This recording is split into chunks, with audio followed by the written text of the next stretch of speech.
You gotta have that dog. Desire. That hunger.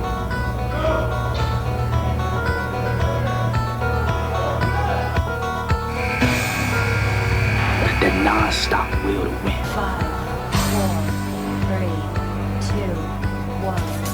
All right, let's get going, huh? Let's go, gather up. Come on now. All right, fellas, you gotta remember your body is like day-old rice. If it ain't warmed up properly, something real bad can happen. Yeah? Athletes, take your mark. Get set. It's time for the Addict to Athlete podcast. Everybody out there, Coach Blu Robinson here. Hey, I want to thank you all so much for downloading, sharing, and subscribing to the podcast.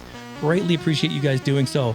As always, jump onto our website, addictoathlete.org. You're going to find all of our backlog information, stuff about the team. Our registration for our upcoming September race is open. Jump on there under the events tab, and we'd love to see you out there come run proxy for a loved one that may be struggling with addiction or unfortunately may have lost their battle to mental health or addiction.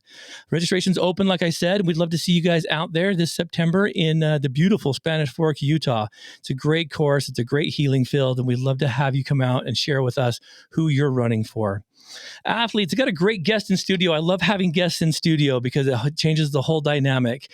And we touched base the other day because she was hoping to buy some Taylor Swift tickets off of Tyson's Facebook page that was hijacked about a year ago. And I told her, don't give that person any money. Yeah.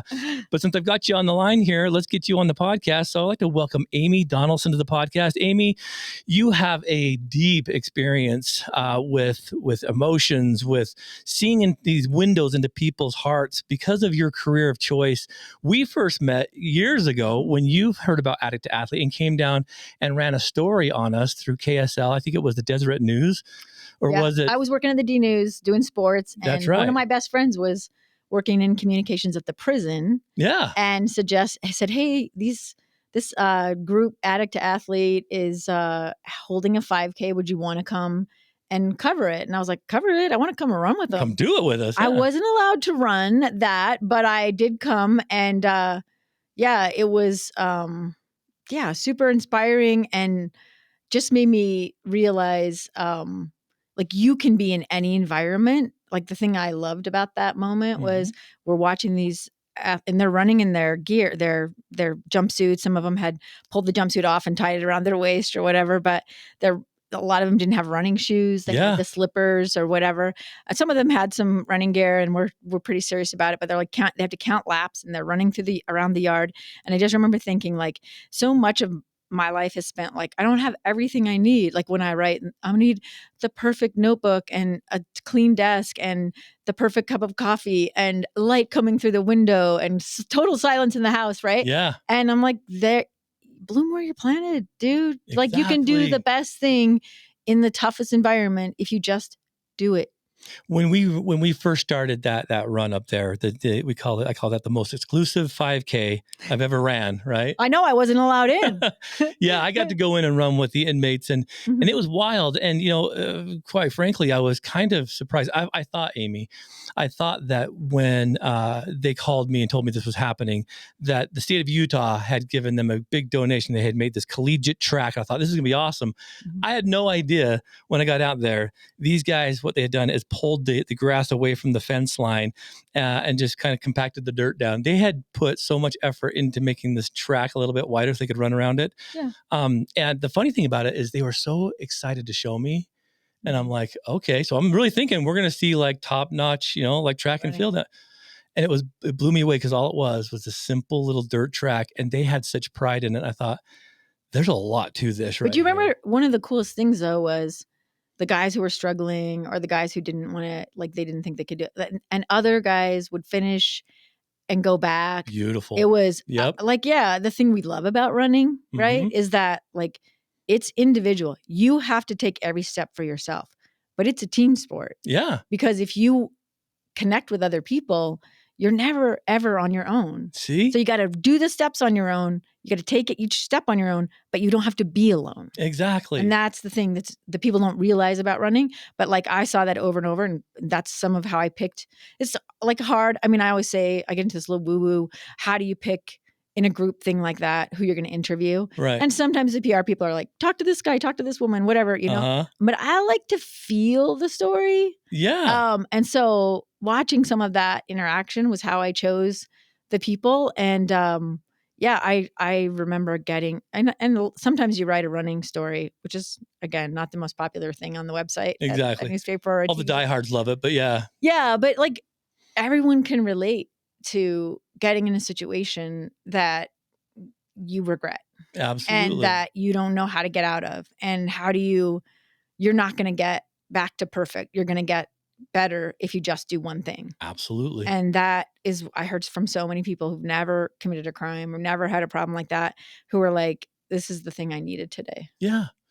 See, and that's it. I remember one of the guards pulling me aside after we were done. He said, that was absolutely amazing. He said, I've never seen these inmates cheering for other inmates. Because you're right. Well, they would finish and they'd go back out and they'd run the last ones in. So you never knew who really came in last. And that was something I saw on Team Addict to Athlete. They'd do that kind of just like intrinsically. They'd feel like, hey, we still got team members out there. We got family out there. We got to get back out there. And to see that translate into that closed environment was pretty amazing. We've had quite a few people that have come out of the Conquest program that have joined the team. We have a coach out in Vernal that was there when we first started that's helping out with a team in Vernal.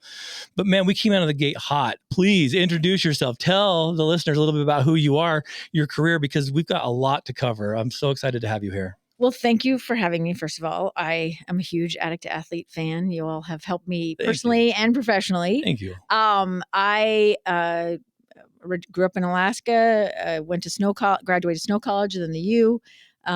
Always wanted to be a writer. Had some professors who talked me into daily journalism. Ended up covering night police and education for the Deseret News right out of the gate. I worked at the AP before I graduated, but oh man. So, I was covering what I felt was pretty important stuff right from the get-go and learned a lot really quickly. About 8 years into it, I got remarried. My husband's a criminal defense lawyer. And so I said, one of us has to believe the world is a decent and good place. Oh my gosh, I can't imagine. Yeah. So I think I'm going to quit. Yeah. I made it a year. My daughter had a congenital heart defect, and so I needed insurance. And he was self-employed. So I called my old boss, and he's like, you can come back and do whatever you want. And then another one of the assignment desk editors was actually the sports editor, and he said, come work sports. He's like, because we had talked sports. So I did a little freelance project for him that I ended up winning like a first place award. And I have always been a sports fan. I always love sports, but I'm more of a participatory sports person. But I'm not an X's and O's. I'm not a stat person. I'm a story person. Beautiful. I want to know why people do what they do.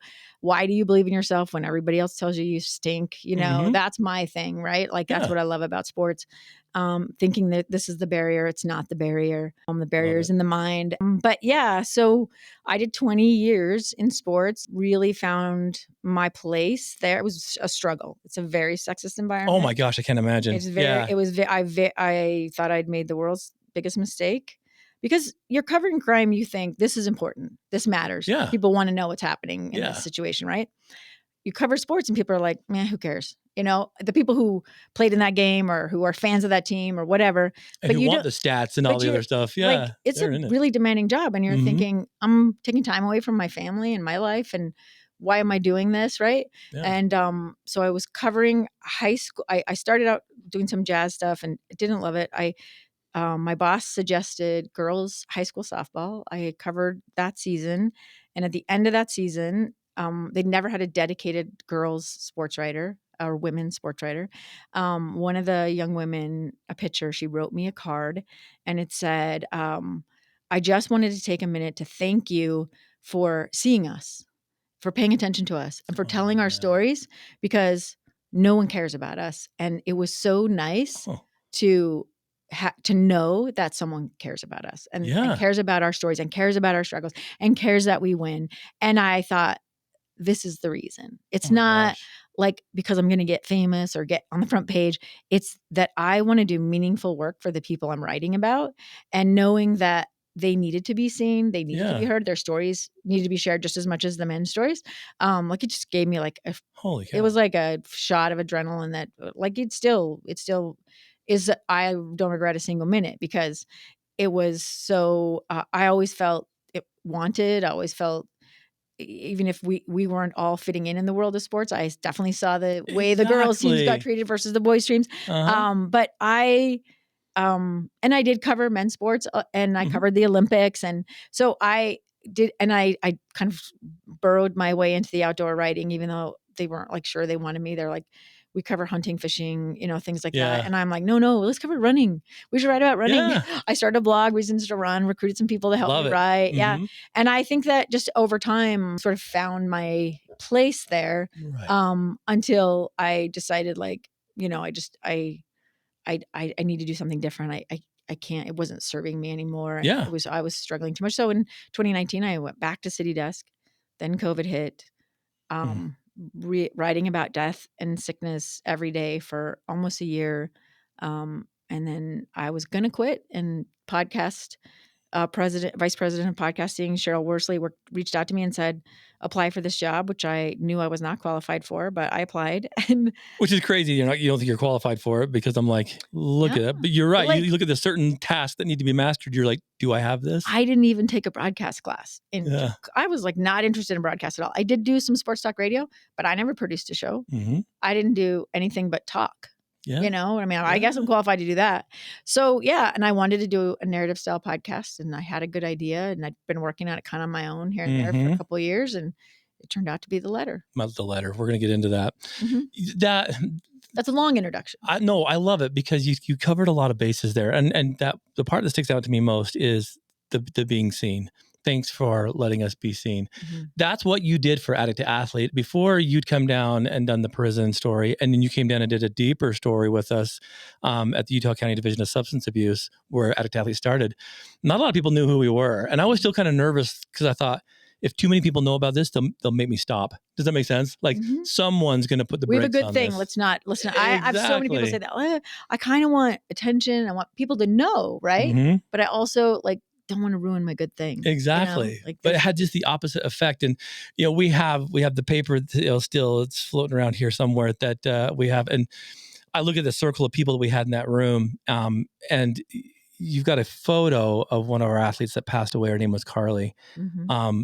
And that was right as she started getting going. And I'm so grateful that I have that photo of her, because she still I remember meeting Carly. Yeah, she still had all that energy. She still had all that spunk, and she had all that desire to want to recover. And so you did. You let us be seen. And people in addiction recovery, they kind of don't want to be seen. Mm-hmm. I wanted to change that with Addict Athlete. I wanted to step out of the world of anonymity, because now more than ever in 2024, anonymity is almost a death sentence. We've got to get more eyes on this. Mm-hmm. And so it was a beautiful thing. And we got some heat from some of the traditional groups saying, hey, you're doing this wrong. But I'm so happy that you saw something in us that said, hey, I want to poke around and see what happens here, because you have this uncanny ability. And before we started recording, we were talking a little bit about our histories and stuff, and things that we carry through childhood into adulthood that we think we have taken care of. And all of a sudden, these bizarre things happen that remind us of situations, and that stress, that post-traumatic stress comes up, and you're like, but I'm the one that has it all together. Yeah. I am so curious, because as a therapist, me working here, there's been times where I'm like, ooh, am I going to be able to help this person? This is some heavy stuff. Like, you hear all kinds of stories and whatnot, but like a coach in any sport, you walk them through, you give them the tools to be able to master the game that they want to play, the sport that they pursue. Like, you watch them grow. All we do is offer the ability to be a vehicle to get them to where they're going. You have that same, I think, trajectory, in that you're gravitated towards people that have these hearts, and you let yours get into the rhythm of their healing. The Letter, Marissa and I'd listened to it when you first started putting them out, but I'm like, Marissa, you've got to hear this, And so when we were in Georgia, we were listening to it, and listening to it for the second time was even heavier, because I'm like, in fact, I didn't make it through all the episodes, because I was like, this is intense. The Letter is a beautiful window into a family and a situation that I think, if you didn't have the capacity to be able to let your heart get in rhythm and in sync with people that are in the healing process, none of this stuff would ever, I don't think any of it would work. Tell me a little bit about how in the world, because not just the letter, but other things that you've been through, how do you not allow the stories you cover, the things you write about, the letter in and of itself take over your emotional well-being? Like, because you can let that happen. Mm-hmm. And we talked about the reasons why you're a runner, why I'm a runner, movement equals healing. But tell me a little bit about how you navigate some of the emotional content, because Yeah. even approaching someone with a story in the caliber as the letter, and it is an amazing, I think, redemption, forgiveness story, but there are so much energy when it comes to the emotions. How do you not let it sink you? I think I'm gonna say it's a good question. And I think a better person would tell you they don't, but I'm gonna tell you that I let it Yeah. sink me. I let it spiral me. I Mhm. let myself get lost in their grief. But the stories that I choose, the people don't stay in the bad. Beautiful. So I remember reading this list. Because I did a sports column the last like 10 years of my sports career. And I remember reading a list of column ideas to my husband. And a lot of times I wrote about running and endurance sports in general. Mhm. And I was reading the list to him. And as I'm reading what people had written me, I had like 4 or 5 ideas. I was crying because it's just, you just feel the pain of whatever they're sharing with you. Yeah. And my husband said to me, "Why do you want to suffer? Like, why do you want to do this?" And I said, "These are not sad stories. Life is hard and complicated and stressful. And if the people just let it break them, then it would be a sad story. But they didn't let it break them. And Mhm. that's where my redemption comes from Ah. what they do with their pain. Mhm. So if I was just talking to people who succumb to the darkness all the time, I think I would be done. I don't think I could do it. I Yeah. think I would be in the hospital right along with them. Mhm. But because I try to focus on suffering for a reason, Yeah. like the pain is purposeful, like we're going to learn something, we're going to get something. And I think we underestimate the value in sharing our stories. I'll tell you, when my daughter was diagnosed with congenital heart defect right after birth, I did not want to talk about it. I didn't want to tell anyone. I didn't Right. want my husband to tell anyone. I didn't want to because my feeling was if we share this, it's going to overshadow. It's going to become the defining thing about her life. And I Oh, don't yeah. want everyone to see her as the kid who is sick or the baby with the bad heart, right? Mhm. I want her just to be Daphne. I don't want her to be anything else, right? I want her to pick what she wants to be in life, not this. I don't want it predetermined for her, right? So I just had this whole thing worked up in my head about why we couldn't share how scared we were, how bad I felt, how sad I was, Yeah. how many questions I had, whatever. And they're like, there's a support group. I'm like, I'm not going to a support group. I'm not Yeah. sharing my crap with strangers, Stray right? you out of your Yeah. mind? Yeah. I will tell Mhm. my pillow every night, right? Yeah. So I even like started like a journal with my husband where I write a lot, I journal a lot. But do you remember Derek Fisher's daughter got diagnosed with eye cancer, Yes. some kind of blastoma? But Uh-huh. and he came back, and I'm watching. I'm a sports writer at this point, and this is a couple years after Daph's first heart surgery, I believe. And so he comes back from either a consultation or of her first treatment, and he arrives just in time to be put into the game and hit like the game-winning shot. Yeah, yeah. Or I think he sent it to overtime, and then they hits a game winner. It was Mhm. literally the most unbelievable turn of events, right? And I think he was there for like 10 minutes. 10 of the game, minutes. right? Yeah. Yeah, and so he talked about this experience with his kid, and I was there. I mean, I was in the interview room, and I just remember thinking, this is why you share your stories, because you are alone if you let yourself be alone. Yeah. But if you share your story, you'll realize you're not alone. Exactly. You're not the first person whose kid faced mortality before they even knew what life was really about. Yeah. And you're not the first parent to have to grapple with that. But if you stay in your cage that you build yourself of your self-pity and your pain, then you will suffer alone. My gosh. You're Or so you right. share it and it makes it smaller. And Mhm. other people are like, and this is what happened, and here's the good stuff. And yeah, they're the people who are going to tell you dumb, terrible things. You know what I say when someone says something to me, like, here's one of the things that someone said to me: "Don't worry, you have another healthy daughter." Oh, man. So, Ouch. but when that when those things come, because they're going to come, Yeah. everybody doesn't know what to say, right?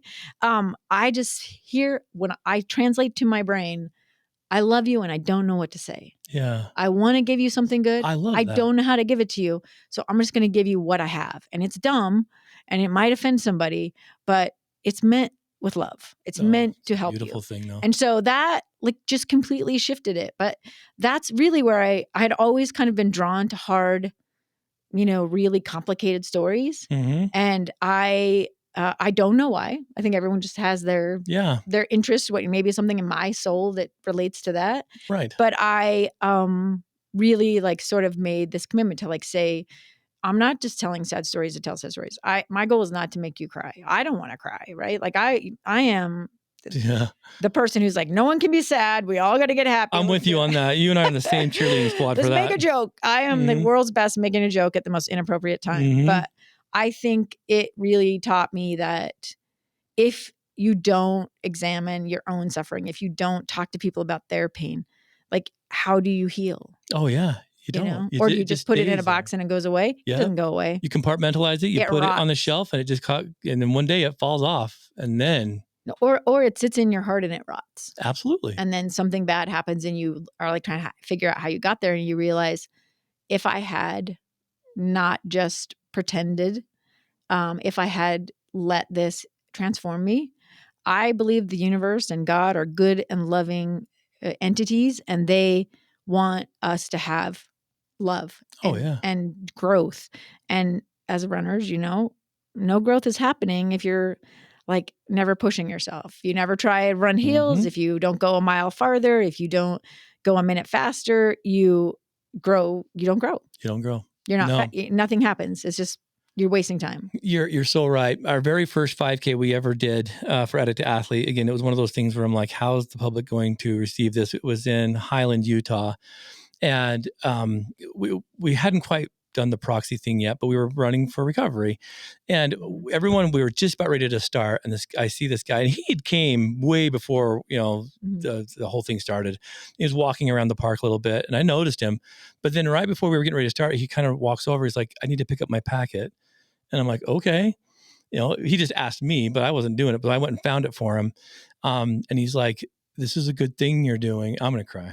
He's like, this is a good thing you're doing. I'm like, well, thanks. I'm glad you're here. He's like, I can tell you, my daughter passed away of a heroin overdose. And he's like, and I came here to run for her. And he said, but I was afraid of how I'd be received.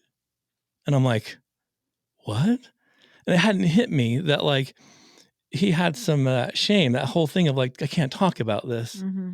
And I'm like, I am so happy that you're here, sir. And it was this weird kind of like, I didn't realize that would be a mechanism of this. I thought we're going to run for recovery. I didn't know that there'd be these people that were searching for some healing.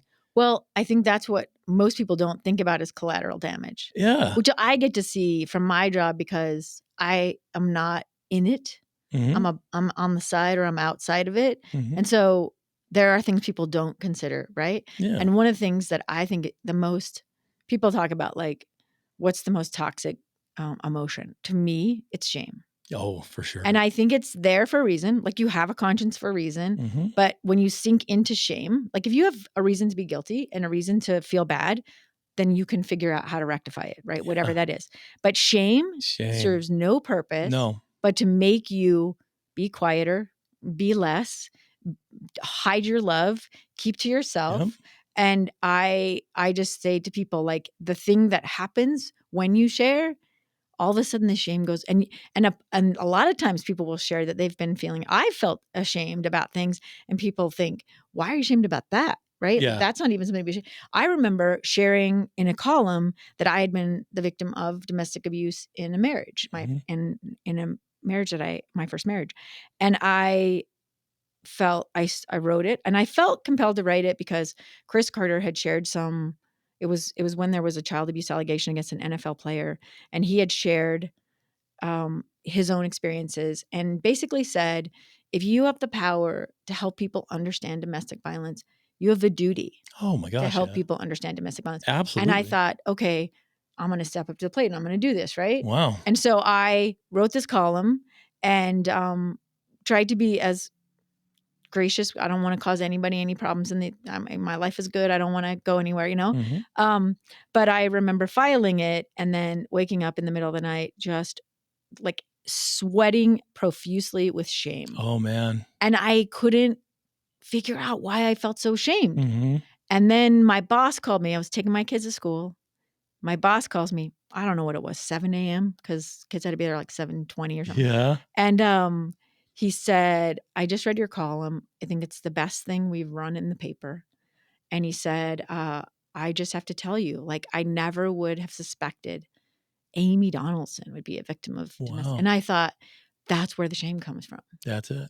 That I knew when I didn't know, I felt when I shared this that people would see me as weak. Yeah. And I want to be perceived as strong. That's it. But what we really are is a mix, right? And like, you're not weak because somebody victimized you. No. I always tell people, like, there's no shame in just being good at loving people. Absolutely. And maybe you love the wrong people and you can figure that out. But like, don't be ashamed because you trusted the wrong people. 100%. But yeah, I did radio interviews about that. We talked about it a lot. And I just remember thinking, like, I'm going to talk about this until the shame is gone. And that's what I did. I went to domestic violence groups and we talked about the uniqueness of the sports universe and just the way it's misunderstood. Oh, 100%. And to this day, like, that's one of the harder things one of the things I really regretted sharing at first. Yeah. We've all done that. Overshare. Yeah. No, I've done that. I remember talking about very intimate details about, why my life progressed the way it did into substance abuse for quite a while. And when you have a mother that's married at 14 and she is a kid having kids and, the 22 moves before you're 18 and the chaos and the abuse that we all suffered. When I first started talking about that, I remember we did our genogram in one of my graduate classes. And everyone was like this perfect Christmas tree, right? And then they got mine. It looked like a shrub with thorns and thistles and briar patches. And I'm like, holy cow, my mom's been married and divorced like 6 times. And we've got, family all over. And I remember when I was done, I turned around and the whole class had these eyes like, holy crap. My teacher, her name was Beverly Roche. She's like, Blu, I've never seen a system like that and have someone standing here where you are today. Mm-hmm.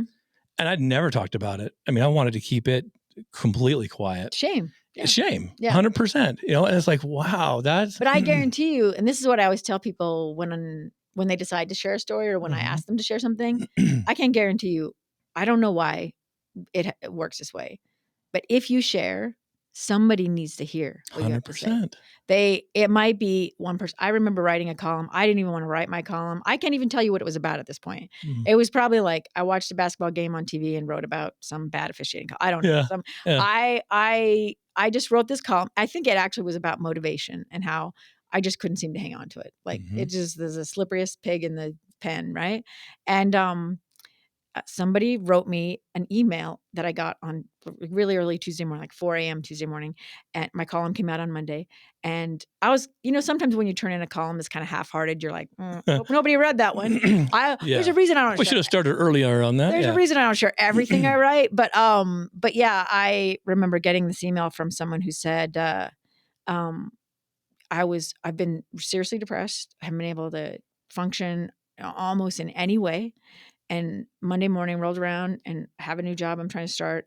And I was looking for a reason to get out of bed. And your column gave me the reason to get out of bed. Wow. And I just remember thinking, I'm never half-hearting it again. Yeah. But I said a different word. I bet. I'm never going to be, I'm like this. We got to share. Yeah. People need us. We need each other. We talked about the COVID and the disconnect that happened since, right? Like, I just think we are pack animals. Yeah. We need each other. Yep. We need other people. We cannot, I agree. We were never meant to be by ourselves, no matter what, Clint Eastwood tells you. Exactly. Yeah. I want to be Clint Eastwood, but I'm like, definitely not. I'm like, how do I joke about being more like Mrs. Doubtfire. Exactly. I'm with you on that. But see, that's why I think, shifting to a little gear here, that's why I think you approaching the story that you cover in the letter, Amy, there was a situation in our neighborhood about 2 years ago that really rocked our little world there in Springville. One of my daughter's friends, and just a neighbor of ours, had a situation where they were, teenagers and, some antics going on, and it ended up being a murder suicide. Mm-hmm. And my daughter was really good friends with Lily, and the whole situation was just gut wrenching. It was just such a hard thing. And I noticed the hardest part 2 years later is people are afraid to talk to the parents and talk to, the ones that have these tragedies about their loved one. Mm-hmm.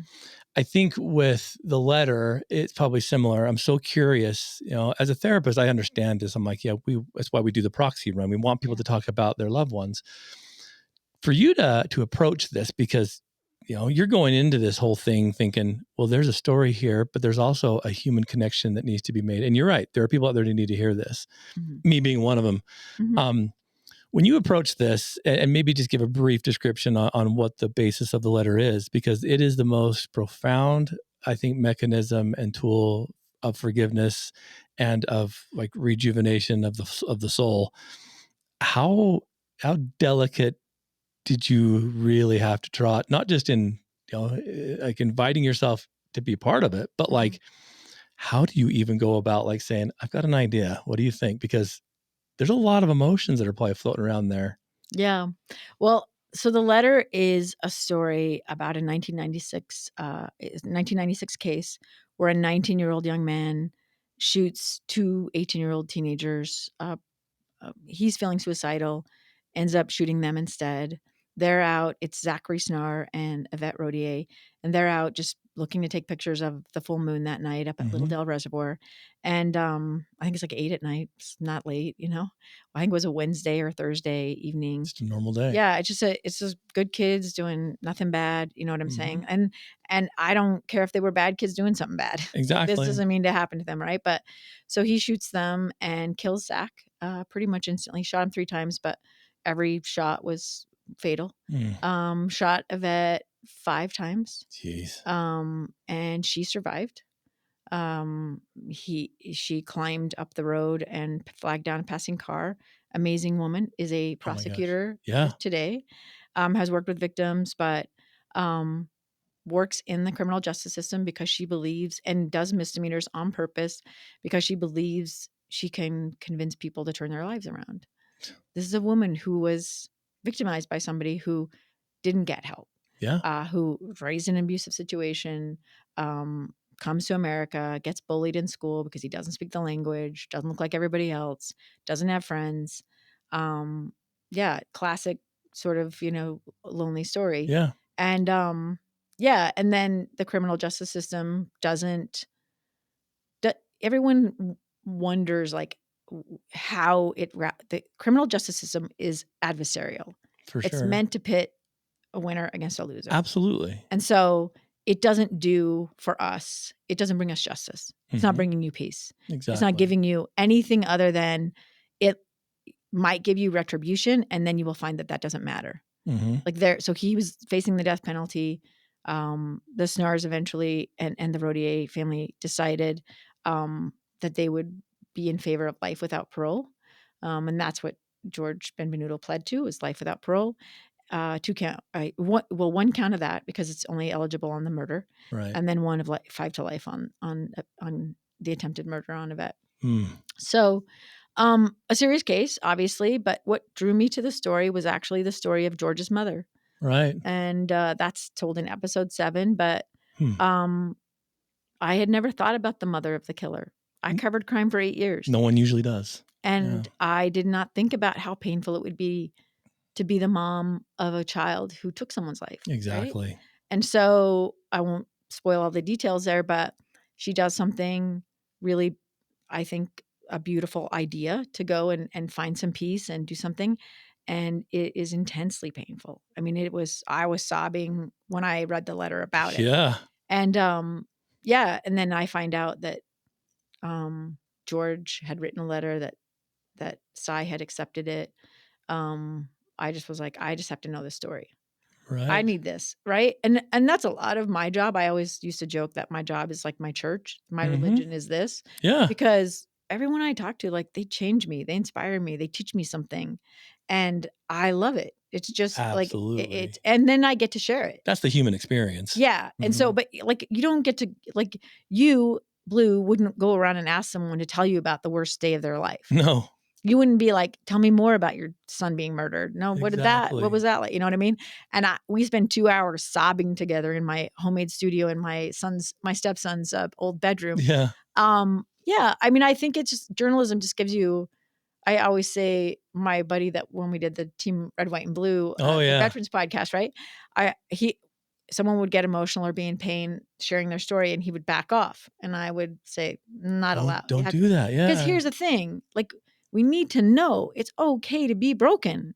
100%. We're not getting out of, I joke about it because I have like scars all over my legs from falling and stuff. Oh, yeah. I say, like, you're not getting out of this life without grief. Exactly. You're going to lose something. You're going to suffer. You're going to, there's going to be heartbreak. It's just, if you live a life, that's part of it. And Yep. so I feel like, let's just talk about it. Let's just dive in there.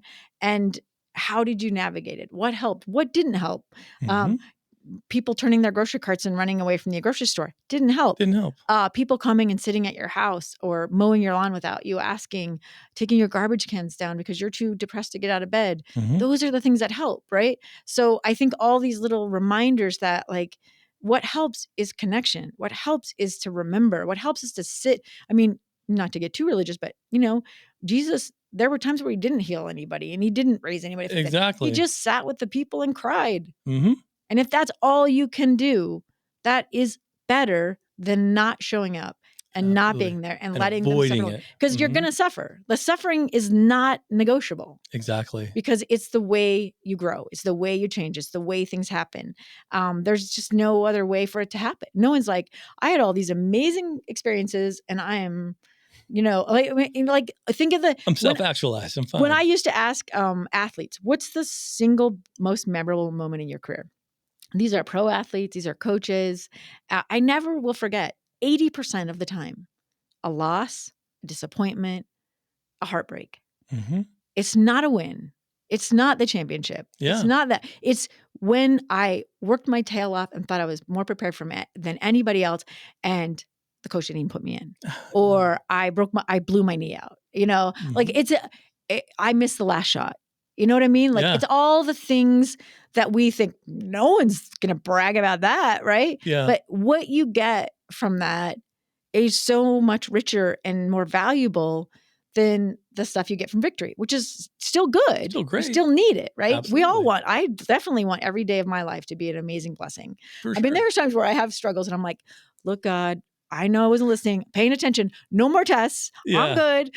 I'm good on the challenges. Yeah. I promise. Need 10 I'll be minute better. break. Yeah. Yeah. But yeah, I think that's, none of us want to suffer. It's just the human condition. So what makes suffering bearable? Love. It's the underdog story. We all love the underdog story. It's why we like Rudy and all the other shows that create this underdog like character, because that's us in and of itself. Like we can rebound to that. I say to my clients and athletes all the time, it's your resistance to what is that's causing your suffering. And that what is could be anything. And that's the scary trauma, the heavy boundary, whatever it is.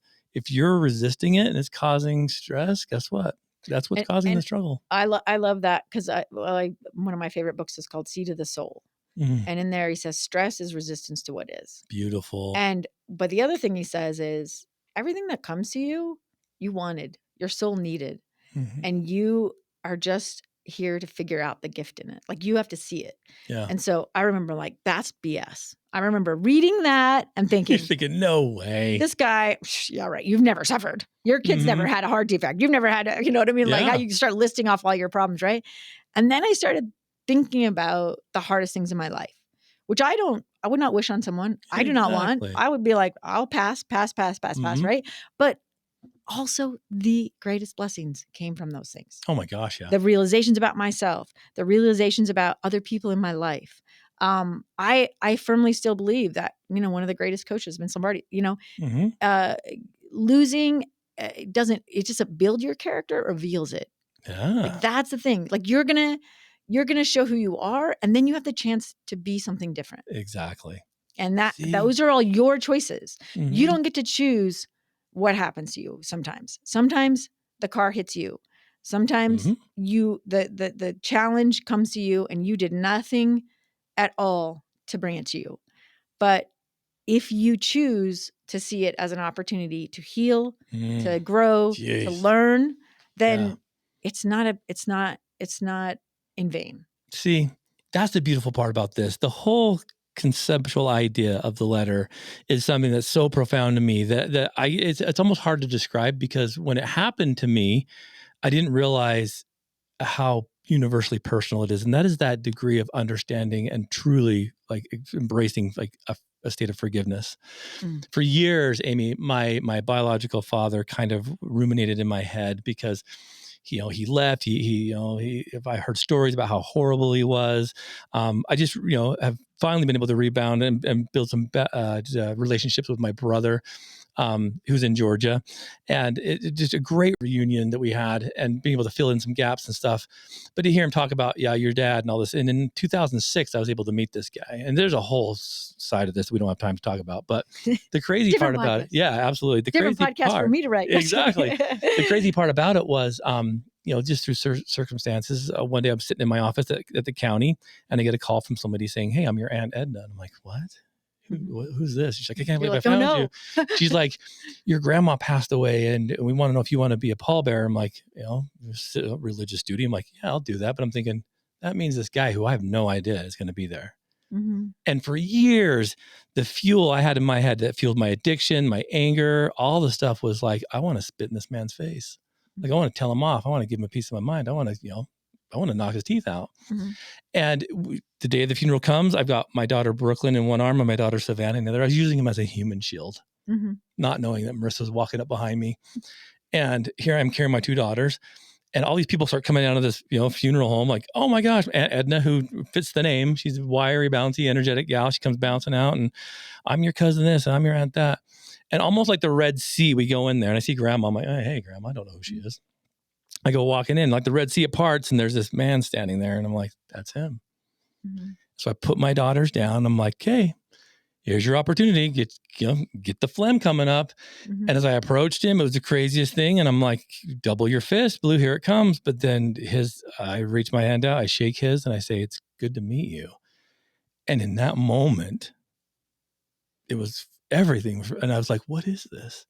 I was so taken back by it, because I'm like, everything I did, my addiction, everything was to hate this man. Mm-hmm. What just happened? I don't know. Like I couldn't fathom what was taking place. Mm-hmm. They had the funeral. Everything kind of goes on at the very end. We go to the cemetery, and he approaches me once more, and he says, I want to get to know you. And I said, that's cool, because I don't need you. But if you want to have a relationship with me, here's my number. And he never called. He never did call me. There's no happy ending to that story. Mm-hmm. But actually, there is a happy ending. Well, there is. There is. Yeah. But I thought, maybe not the happy ending you thought you were going to get. Well, it's true. Actually, we go to ice cream every Saturday. Well, you're very true, Amy, because what happened from that is the woman that he was with, and this is the Cliff Notes version of this. The woman that he was with was actually the biological mother of a neighbor of mine. Okay. And she was a girl. She was probably 13 years old. And when we started comparing notes about like, it was a discussion in church halls, and some situational things kind of coming down. We started comparing notes. We're like, wait a minute. That person that you're talking about is, Blue's biological father's, like wife. Like that means that this kid we teach her brother in primary. That means that's Blue's stepsister. And so Marissa, who I said, don't tell anybody, like you, don't tell anybody. Yeah. She told somebody. And I gained, to this day, a sister. Mm-hmm. And so, crazy. That's the Cliff Notes version of this. Mm-hmm. But that aspect of forgiveness, Amy, was so intense. And listening to Sai and listening to the whole situation, the communication between her and George, it blew my mind, because I think she probably felt the same way I did. Like, there's no way I would ever forgive someone like this. Yeah. And you can't really describe it. I can't tell you what I can't write a book on it. You write books on forgiveness. That's great, but that's one person's perspective. It's so uniquely yours that it doesn't match everybody's. Yeah. What did you see going through this? Were you taken back as much as I think the listeners were? Like, wow. I'd experienced forgiveness in my life. Hmm. And so I think my fear was that people wouldn't go through the pain that you have to go through Mhm. to understand the miracle that is forgiveness, right? Oh. Like it is an act of generosity. It is completely undeserved. Yes. It is unearned. It is a gift, but it is at the end of the day, a gift you give yourself. It's true. And I have forgiven people in my life for things that if you asked me when I was a young person, would you ever forgive X? I would tell you, no, that's unforgivable. That's unforgivable. Yeah. That's black. This Yeah. is white. And then you live a life and you meet people. And the thing that I'll say is, I realized that I wanted to be me. I didn't want to react to what other people did. Mhm. And if you, like we have people in our lives who are not well, they didn't have a good upbringing. Nobody modeled for them how to be a loving, kind person. Yeah. And so they didn't know how to be that to us.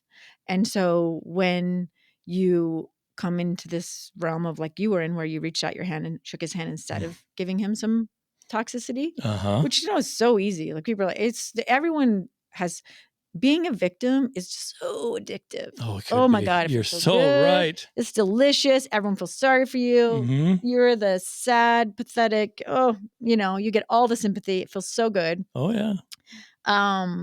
And then you realize like you hate it.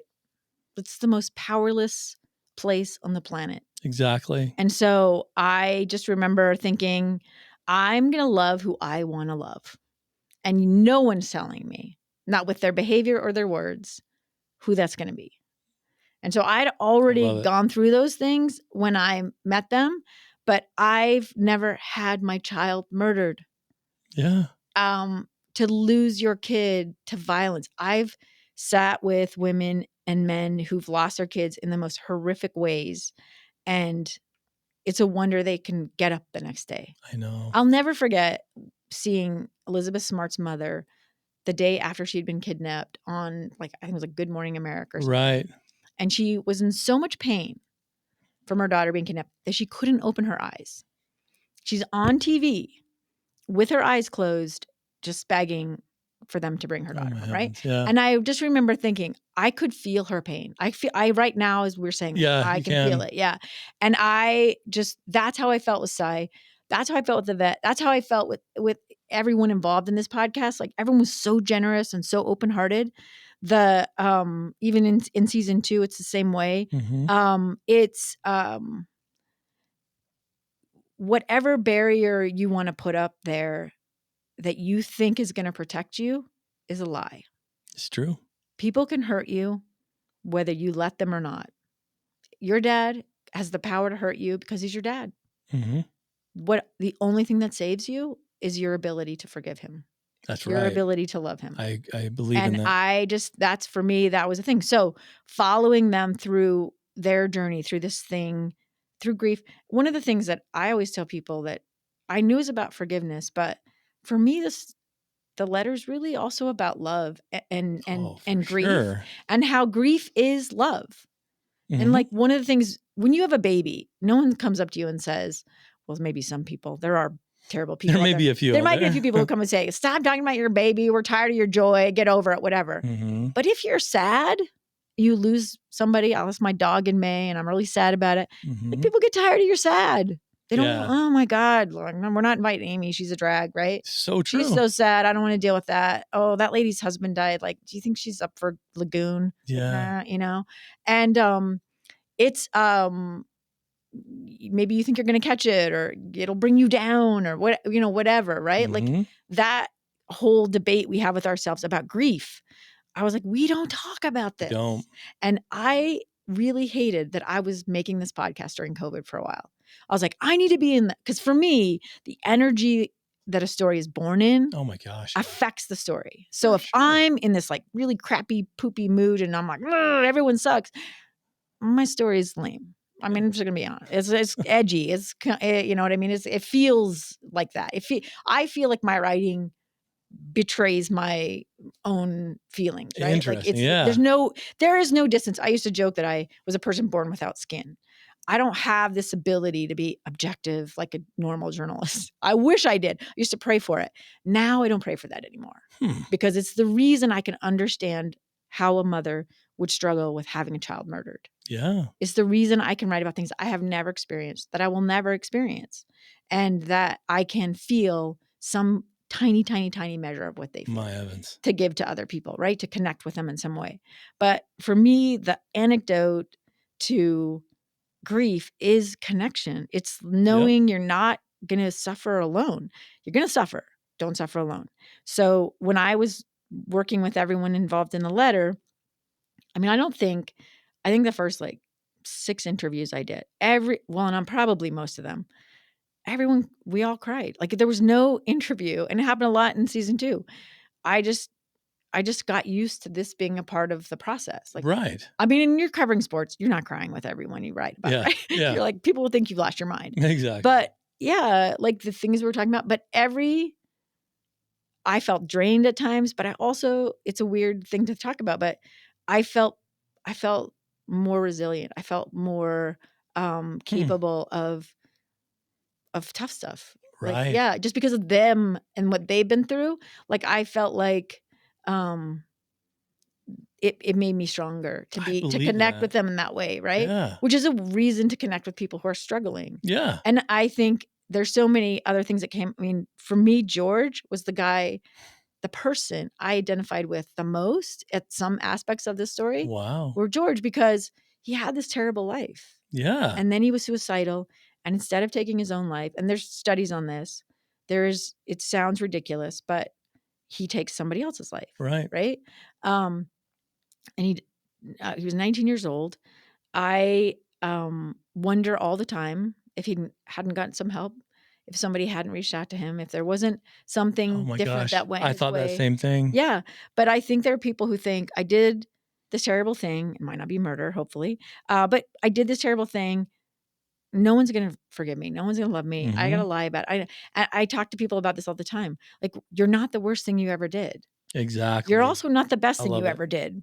Yeah, exactly. There's a lot of gray in between there. Mhm. So just like every day you just show up and keep trying. I love it. And so but I thought George's story was really remarkable because he's in life without the possibility of parole. Yeah. Why try to ease the pain of these other people?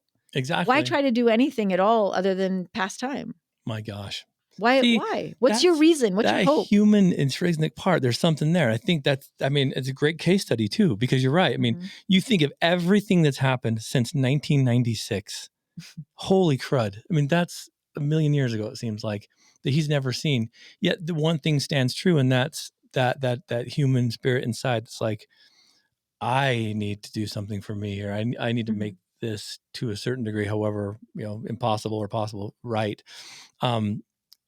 But there's so many parts in play, right? I mean, like you said, when the I think ability was there and the letter was sent and it wasn't received, or it was kind of like, or when Simon first reached out and he's like, no, that could have been it. So it is so bizarre, like these human experiences we have. I think that listeners, you've got to check out the letter. It is one of the most amazing stories. In fact, it's one of these stories that if you didn't see it in real time and like hold the, and meet the people, you'd never believe it to be true. Yeah. It's so out there. There were definitely times where we do listening sessions with our team at KSL Podcast. Mm-hmm. And so we would do a draft. We call it a rough cut. And the people would listen. They'd be like, no way. I don't believe these people. Yeah. They're full of beans, But one of the things with season 1 I wanted to do was, because I knew I was going to take you through this, I called it the long tail of grief. Yeah. And I just kept saying, grief is love, but it's going to, like, you're not going to feel like love. Like, it's exactly. not as Bambi said, it's not Twitter patient. It's not, it's the longing for what you had. Yeah. And it doesn't go away. Like, that's never leaving you. So it's okay to continue to grieve. But I, as we were trying to craft it and figure it out, I said, I have to give people a reason to come with us on this journey Yeah. because I need to give you a reason to reach out to people in your life who you know are suffering Yeah. and who have done something really terrible and need to know that there is no shame in coming back from that. Oh There's my no gosh, shame no. in trying again. And the shame is giving up. The Yeah. shame is saying, oh, I did a bad thing. I'm just going to be a bad person. Yeah. Like the shame, that's where the shame lies. I agree. There's no, like the hope is that there's nothing that anyone does that they can't come back. I agree. And I think that's 100%. yeah. And do you want to like, immerse yourself in every single thing like that? Maybe you don't, but just opening yourself to the possibility that that nothing's black and white, that everything's gray, that everything is a gift, and that your job is just to find the beauty in it. I remember I just read this little poem like 2 days ago, and it was, I think the person in there had like a terminal illness, and they were like taking like a little walk, it might have been a hospice care, taking a little walk down by a river or whatever. And he said, I find it the most offensive thing that at this moment in time, the world is still beautiful. Wow. And I said, this is when your own breathing feels like an assault and you can find a reason to be grateful, then you're there. That you're there, you're holding on to what I think is the essence of hope. Yeah. Oh my gosh. I love that. I talk about this frequently. I remember when I was serving as a bishop, I talk about this when we'd had a couple of funerals that really were hard because they were just young kids in our ward. I remember one was a family that just was beloved, and the funeral was so big. They did it at stakes, and there was probably 400 or 500 people here. And I remember just feeling like and saying that this only hurts this deep because we love. Mm-hmm. So the fact that you're here hurting should be a little bit of a caliber of how much you do love. And we've got to remember that it does. Grief exists for a very specific reason. And it's because you have the capacity in your heart to feel that deep love and connection. I think that's a beautiful thing. Amy, the hour goes by way too fast. Like we could probably do like a whole series just on this stuff. So maybe, we'll have to turn it into something bigger. I don't know. Thank you so much for jumping in here today. Thank you for having me. Thank you for listening to the letter and absolutely recommending it. How do people find it? Because we're going to link it, but you can go to theletterpodcast.com. I actually did write stories on every episode, and there are pictures and videos, but yeah, you can also just find it on any app, Apple Podcast, Spotify, all of those things. Both, I didn't ever intend to do a second season, but the second season is actually in season 1 when Sai goes to church. A friend reaches out and says, hey, I'm going to give a talk in your ward tomorrow. And I want to talk about this family who forgave the guy who murdered their family member, but I don't want to offend you. And she said, no, I want to know. I want to know what happened. Wow. So she goes to church, and again, sharing your story, right? So she goes to church, she hears the story, it changes her life. Amazing. It makes her think that what she thought was not possible is possible. How does this happen? How can I have this, right? How can I forgive this guy? Exactly. And it starts her on this path to forgiving, right? And that is the story that randomly another friend of mine, a guy who used to work, a prosecutor who used to work for the Sentencing Commission, we met. That's where we met. He reached out to me and he's like, I love this podcast. I kind of know a similar story. When neither of us knew that was the story. It was that family story. Incredible. Being shared by a mutual friend. And so like, I believe if you open yourself up to like what's possible and to these connections, like I always say this, God doesn't answer our prayers directly. You can pray as much as you want about whatever. Most of us are not hearing a voice in our ear or having a vision, right? You're not getting a note from heaven. You're getting a friend who stops by. You're getting somebody from work who gives you a phone call. Yeah. You're getting a supportive neighbor, right? Yeah. We answer each other's prayers when we listen to what other people need. I love it. It's a beautiful thing.